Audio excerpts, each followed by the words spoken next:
is Frank Ching. I'm Professor Emeritus at the University of Washington.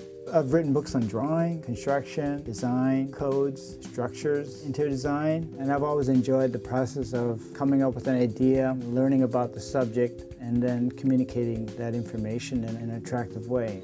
I went to art school. I studied art and animation in New York. It's 500 pages loaded with very expert, condensed, rich information that can help you become a professional animation expert in a short time. Hi, I'm Robin Landa, the author of Advertising by Design. We're here in Times Square, a place known for its advertising.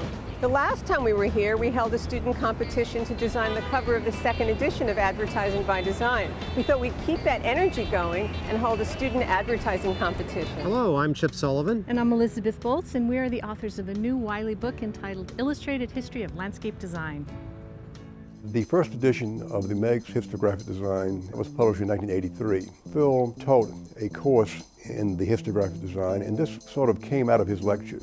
We had a really wonderful moment. We had a poster show at our school, and one of the students, after touring the show, walked out and said, gosh, it was like walking through Meg's. To hear the student connect the actual posters that she saw live, in person in our gallery space with the thing that she had read in her class, that was pretty neat. Becoming a graphic designer is really a general overview of what it means to be a graphic designer. A graphic design is not just print anymore. It's motion, it's sound, it's time, it's space. And so becoming a graphic designer deals with all these things and kind of puts graphic design in a new light. Brands represent the most valuable asset that a company has. I wrote this book because I needed it. I wanted it on my shelf. Fundamentals of building construction is about how to put a building together, how to choose appropriate materials, how to combine those materials to get a desired result, both technically and aesthetically. The book started out of an informal conversation.